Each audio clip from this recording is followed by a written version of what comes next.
Now I'm going to come at this from a bit more of a commercial aspect because my PhD and then subsequent research has really led me on to, being a very commercial person for the last 11 years of my life. So I've sort of almost forgotten what it was like to be a PhD researcher. It seems like an age ago. But before I get on to perhaps some of my story and the WinLab story, I thought I'd remind us all about why we're here to a certain extent, certainly why I got into this in the first place. And it's about this shift of, a global shift to clean energy.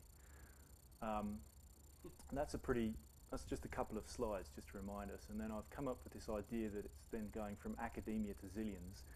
We haven't got to zillions, unfortunately, but everyone that invests in academia, all of the venture capitalists, they want to get to zillions. And so if any of you follow that path, it's something that you have to remember. They don't really care about the technology. They just care about making money. And a lot of what I do involves dealing with people who really just care about making money, whether it's investing in a wind farm or investing in WinLab to a certain extent. So, firstly, the global clean energy industry.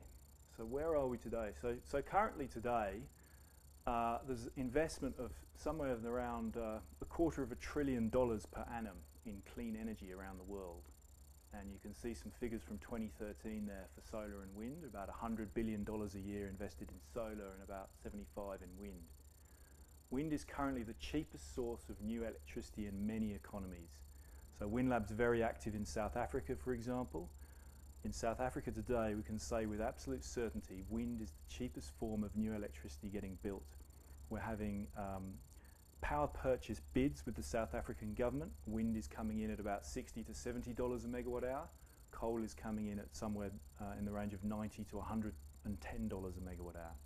So this is great news, but there's a long way to go. Solar is rapidly catching up on cost, and all of the development banks, or a large number of the development banks, have said they will no longer invest in coal around the world.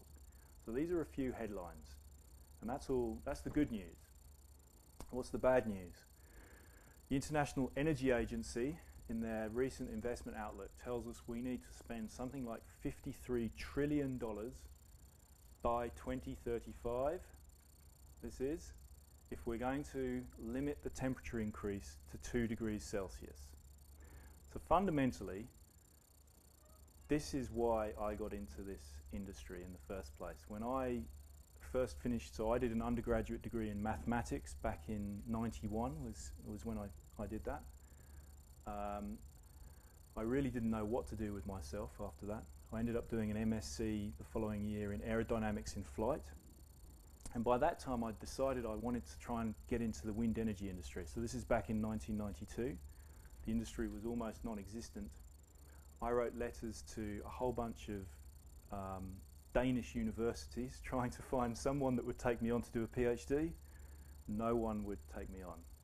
I don't have those rejection letters. But then in the end, I ended up going back to university to do a PhD at the University of Surrey. And I worked on an area called discrete vortex methods. It's sort of computational fluid dynamics. It was a pretty out there topic that no one really understood. Didn't really have an awful lot of commercial use to it either.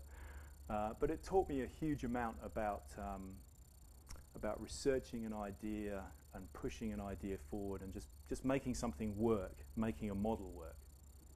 After I completed the PhD, I ended up doing a postdoc. And it was at that point that I was writing to all of we were just starting then to get wind companies forming in the UK. Again, I wrote to all of these companies asking for a job. I've got about 3 or 4 rejection letters that I still have from the mid-90s. I've kept them in a little folder that I have at home, just saying, sorry, no job for you. And as a result of that, when I now go and try and employ graduates, I respond to every single person individually. Even if we're not giving them an interview or anything, I respond to all 50 or however many it is with at least a little email just to say, I'm really sorry, you haven't been successful. Because I know that quite a lot of those companies that I applied to just didn't even bother to respond. So look, this is why I got into the industry, and this is a fundamental problem. $53 trillion. If we just look at wind, and this is some analysis I've done, to get to a 20% scenario where wind is supplying 20% of global electricity supply. Today, wind has about 300 gigawatts installed around the world. If we were to get to 20%, we would need about 3,000 gigawatts of wind to be installed around the world by 2035. That would require investment of somewhere of the order of $5 trillion, about $250 billion a year, compares with the current $80 to $100 billion a year. So maybe that's not too bad. For wind, as that, there's no silver bullet. Wind is our little part of the solution. If we can increase by a factor of 3 or so, maybe wind can do its bit. And we need a lot more bits to get to where we need to go, but 20% from wind is probably quite achievable. WindLab's current portfolio is 8 gigawatts. So when we're looking at trying to install 2,700 gigawatts, WindLab's current development portfolio is about 8. So I think that's something like 0.3% of that. So it's questionable whether there's 300 wind labs around the world. I'm sure there's 50, but we've still got a long way to go. So this is hugely challenging, and this is just the wind component of what we need to do. Solar, geothermal, etc., all need to play their part. So look, that was just a short snapshot of really why my career has taken the path that it's taken, because fundamentally climate change is the reason that I got into this business. So, from academia to zillions. So in 2000 I joined CSIRO, as Mike said, at the Wind Energy Research Unit there, working on developing technology for wind mapping. We didn't really know what we were going to do with that technology at all. It was surprisingly quick to actually develop it. And this, I think, is one of the big areas where I've had that slice of luck that you were talking about. Enormous amount of luck that I happened to jump from the UK to Australia to an environment at the Pi Lab that was, I think, hugely successful at the time, both in the research but also in the commercial outcomes that were coming out of this in the Wind Energy Research Unit. I think any number of people could probably have come and done similar stuff to what I did in terms of developing this technology. I just happened to get the gig. And it proved hugely successful. Within a couple of years, we were already generating something like about $1 million of revenue within CSIRO by providing wind maps to clients who wanted to look for wind sites around Australia. Again, huge slice of luck. It just happened to be that moment in time, everyone was looking for wind sites. So we just happened to have this bit of kit that everyone wanted at the time, and they were willing to pay good money for it. So once we'd done that, of course, CSIRO is like, wow, what's going on here? These guys are creating loads of revenue. We better spin this out into a company. So we had to come up with a bit of a business plan. In our case, it was really pretty simple when we first started. It was about consulting, selling technology, finding people sites. And then there was the company set up. I'm not going to go into too much detail in that, other than to say it was actually relatively simple compared to the things that we do today. The shareholding, the funding, the IP transfer from CSIRO, persuading the staff to come over. It probably took a year or so, but to be honest, it was actually relatively straightforward compared to, as I said, a lot of the commercial things that we're dealing with on a day-to-day basis now.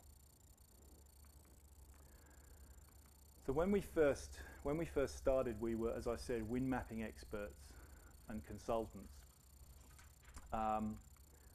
This was May 2003. It was myself and the other technical founder, who's also from the Pi Lab, Keith Ayotte, and we had 2 part-time staff, 2 guys who'd just sort of finished their PhD or finished master's level research, who were just helping us out. And we were really doing stuff like this, building wind maps and then building virtual wind farms to our clients to show them where the wind resource is. But once you've sold wind maps, there's really your wind map has a limited lifespan. So you can maybe sell a few of the same wind map to a few different clients, but they then start to realise that once they bought a wind map from you, hey, there's 4 or 5 other guys already on this site. You must have already told them where the windy site is. Why have you sold me this map already? So things were actually pretty tough. We'd gone from this environment where we were selling wind maps. They couldn't, just hotcakes getting out the door, $1 million of revenue in a couple of years, and everything literally dried up as soon as we started WindLab. We also had the issue with the Howard government at the time decided that the renewable energy target should not be extended beyond about 2%. So this was a fundamental issue for us in Australia. So what did we do? Well, we decided that rather than being consultants, we'd become what we call wind developers. So what this means is that we actually went out, secured the sites ourselves. We identified, using the same technology to identify the sites, but instead we went and identified the landowners ourselves and said, right, let's give the landowners a call, see if they want to talk to us, get those sites under development ourselves, take those projects forward, in a way move up the value chain, extract a lot more value from the same piece of technology by doing that. And you could literally extract 100 times the value by doing this. So today we're about 35 staff, about 15 here in Canberra, about 15 in Cape Town, and 4 or 5 in Michigan. And our core focus today, because of where our technology helps us be strongest, the core focus is actually on sub-Saharan Africa. So for example, Tuesday I had the Ethiopian ambassador in, and he's trying to set us up with the energy minister in Ethiopia to essentially go through the same sort of process that we've been through in many of these other countries. And we've got a very, very strong focus on very strong focus on this part of the world, on sub-Saharan Africa. And we've recently secured our first site in Tanzania, for example, and we've got about 8 or 9 sites at a fairly advanced level of securement across both Mozambique and Tanzania. So this is obviously one of the parts of the world where energy is needed the most. 80–90% of people in this part of the world don't have any access to electricity. So from the outside, it may look like we're swimming along and being outrageously successful, but I would urge caution in that view. But we've certainly done our bit, and we're certainly continuing to do what I think is an important role in the fight against climate change fundamentally. So what does an example of success look like to us? So this is a wind farm layout in South Africa. It's about 3 hours north of Port Elizabeth. The site's called Amakhala Emoyeni, 140 megawatts. Amakhala Emoyeni means aloes in the wind in the Xhosa language, and these are the aloes that you have all over the site. We've got a very happy community there. We've granted about 5% of the equity in the project is now owned by the local community, and they use the dividends from those funds to fund local trusts. We got some very happy project owners, in this case Tata Power and Exxaro Resources, Tata Power being one of India's largest energy utilities, and Exxaro Resources being one of South Africa's largest coal miners. And that all makes for a happy WindLab. So this is really what and this project is under construction today, and it will be operational by next year. But how did we, what are the key steps then? And this sort of comes back to some of Margie's points.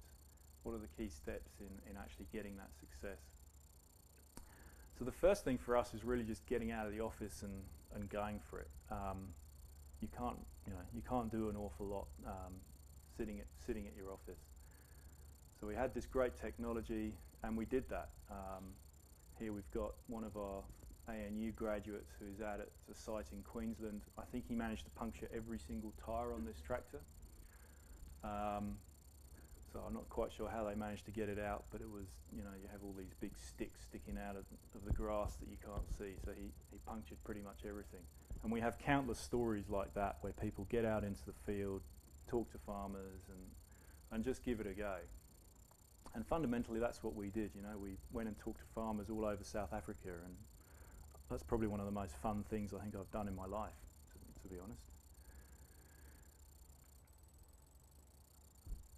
The second thing that has come to me is the communication aspect. So everything we do has communication as a fundamental component to it.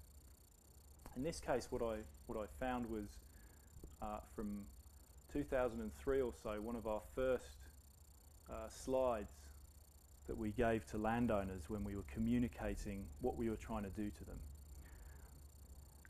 And essentially we're just being fairly upfront. So we're saying to the landowner, this is a long-term commitment. If you sign an agreement with us, you're committing for 30 years. No guarantee will be successful. Almost certain that other people are going to object to having a wind farm on your project, on your land. You know, there's some difficulties with your land. The construction is an incredibly disruptive process, etc., etc. So it's just all about communicating in a very honest, upfront level what it is we were going to do. And communication comes into everything. And today, here's another example. We've got Francis, who's leading our energy team in South Africa, and we've got Aida here, who's our first Tanzanian employee, and they're now going out to Tanzanian communities. This is the first community we've reached agreement with in Tanzania, and they've all got their WinLab information here that they're holding up.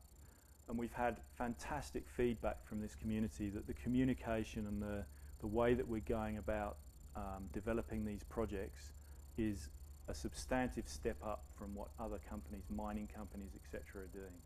So I think communication is a really critical issue.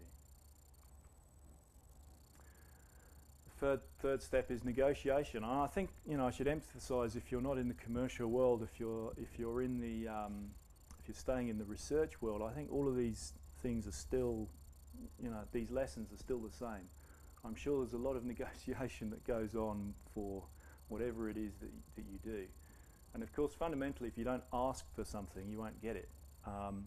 So you have to really have a good idea of exactly what it is that you want, exactly what it is that you're prepared to give up, and to just negotiate in a clear, open manner and try and get to, you know, an amenable solution. And this is just the, again, one of the very important negotiations we did was we formed a joint venture with Offtake Bank back in about 2004, 2005. And that was actually one of the reasons we ended up going to South Africa fairly early, because Offtake is a South African bank. Again, a bit of luck. Offtake, we wouldn't have gone to South Africa. There was no policy in place in South Africa at the time, but because they were a South African bank, we went and looked for sites over there, and the market came later. And then this is probably almost the most important. I now do almost no, I guess, high-level technical or low-level technical work even. I really work with people who are just much better at doing stuff than I am. So we've got now a team in Canberra here. There's a team of 7 that I work with. They're all ex-ANU graduates that we've taken on. A mixture of PhDs and engineering graduates, maths graduates, that sort of thing. And they're all, you know, absolutely fantastic at some of these things that we've been talking about. You know, great at communicating, negotiating, and managing the aspects that they need to manage. And that's our team in South Africa after a bid for one of these offtake agreements. So again, it's this whole idea of working in a team that Margie was talking about. Putting together this bid could not happen without this team of people. This is a truckload of documents that had to be delivered by an armed guard to the offices in South Africa of the Energy Ministry as part of our bid. We're competing against maybe 60 other companies who produce these bids, and maybe there'll be 10 winners. It's a hugely competitive process, every member of this team needs to be absolutely, you know, on action to make this thing successful. And obviously we've got a bit of a joke picture after they've been working till, I think they were working basically 20-hour days for about a week, literally, you know, not joking. All right, so then the final thing is just about the future, and having some sort of plan, having some sort of recurrent plan to keep you going. So in my case, what I've focused on again is Africa for us. It's, as I've said, it's a huge continent. It really needs energy, and it's pretty much untapped in terms of renewables. Not only do they need this energy transformation to happen, and not only will it be beneficial for the climate, but it's also got the added beneficiary that it's going to help aid the economic transformation of these countries. So we really think that we're, you know, doing something pretty important here. We're not just about the zillions. We're actually about doing something that's fun and important. And that's a large part of what our plan is. So the final step is saying thank you, and this is just in a bunch of different African languages, so I can take you through. We've got Amharic, Ethiopian, this is Swahili, Asante, I think this is Xhosa, is that right, Margie? This one would be Zulu, Portuguese, and I think that's Zambian. I've got a feeling that's Zambian. So this just gives you an idea of all the countries in Africa that we're currently working in. So thank you very much.